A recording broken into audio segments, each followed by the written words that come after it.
Yan o.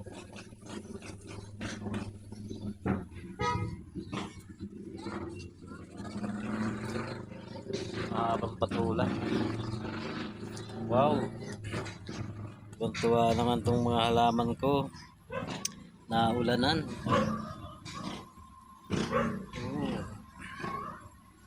Tuwa siya mga igan no. Diligan sila. Biglang umulan nung hapon.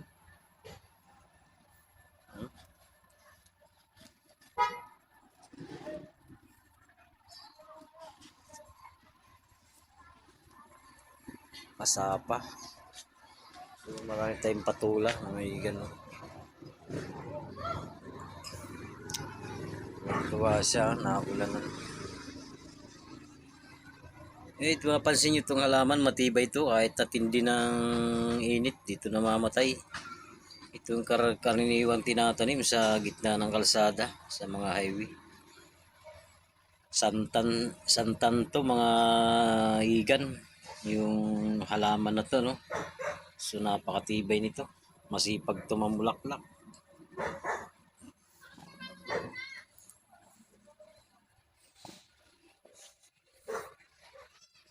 Ito naman mga igan, ito yung marami rin magbulaklak tong ano na ito. Madali itanim to lalo pagka basa lagi yung lupa. Makikita natin to sa karaniwan tong halaman sa harapan ng bahay no. Yung halaman na yan.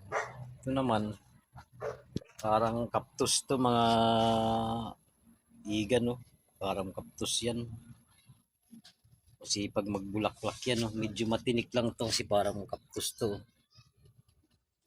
At ito kung mapapansin nyo itong halaman mga igan.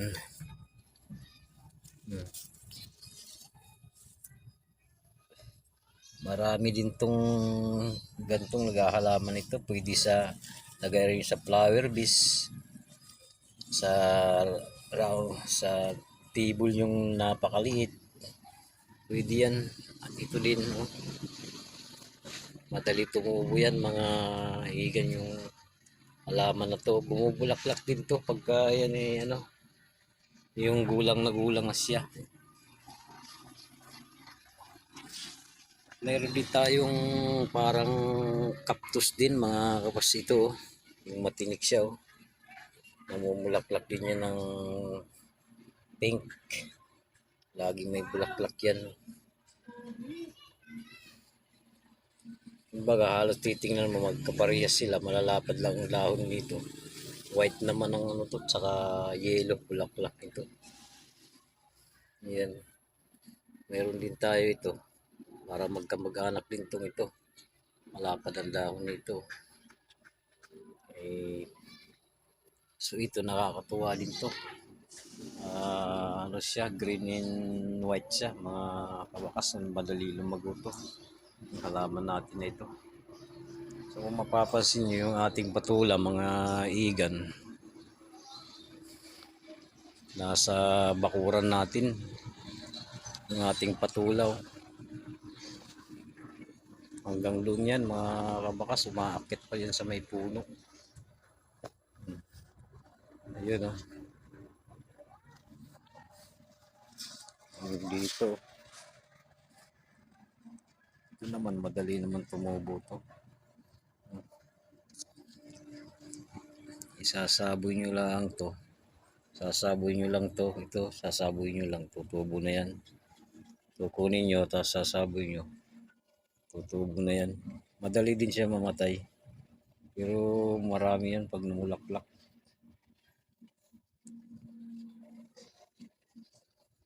So ito yung makikita yung ating halaman. Ayun tayo dito.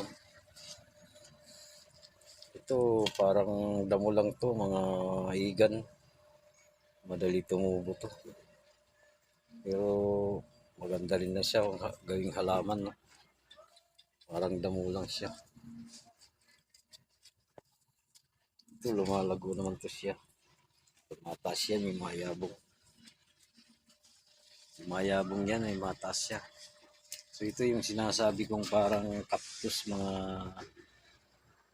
higan, no? Lagi may bulaklak siya. Tapos, yun. So hindi tayo nawawalan ng patula, mga kabakas, kasi nga nasa paligid ng bahay lang natin to, no? Ayan, no, kung mapapansin nyo, doon dami ng bunga. Ayan sa taas, no? Dami ng bunga. Kumbaga, hindi na naagad to gulayin. Ang dami nang nakikinabang nitong patula natin. Pagka kung sino lang gustong may kumuha dito, kadalasan mga kapitbahay ko, nakakalibre sila ng patula, no? So ang patula, ang sipag naman mamunga yan. Laging may bunga yan, mga kabakas.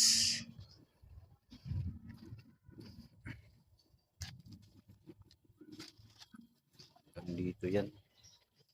So ito, mayroon tayong tanim na gabi. Ito yung igan, yung gabi na to, lumalaki to. Ito yung gabing panigang. Pag yan malaki na, kakaroon siya ng laman, marami. Gabi na yan, no? Gala tayo rito bahagya. So hindi pa natin naiikot yung ating paligid natin, no? Medyo padilim na siya, mga igan.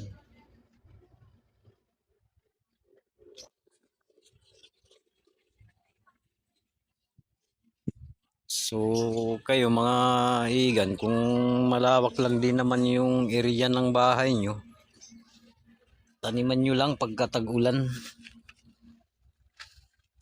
Kaysa naman nakatiwangwang lang, taniman nyo ng tag-ulan, kahit paano hindi na tayo bibili ng gulay, nakakapagbigay pa tayo sa mga una sa lahat, mga kapamilya natin, mga kaibigan. Laking bagay na rin kaysa naman nakatiwangwang lang yung lutin nyo,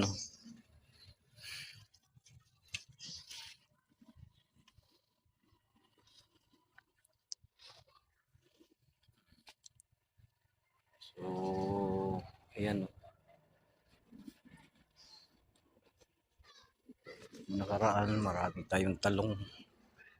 Ito naman saluyot to, mga igan, pipitasin mo lang tong saluyot na to, lagyan mo lang siya ng bagoong na isda, magugulay na ito, mga igan, saluyot. Kaya hindi natin to pinapatay kasi nagugulay itong ito, mga saluyot. Isang puno lang siya, may isang gulayan na siya. Kapag tinalbusan mo siya, lalo itong yumayabong pag natatalbusan.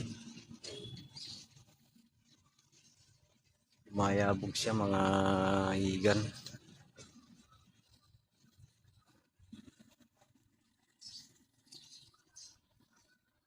Yan, ito ilagay mo lang to sa lamisita mong maliit. Baga hindi naman siya makinis siya, hindi siya mahahawakan mo siya, gawa ng namumulaklak din to, mga higan. Ayan, namumulaklak siya pagka talagang medyo magulang na yung puno niya. Okay, medyo madilim na rin, mga higan. Ito na lang yung ating video,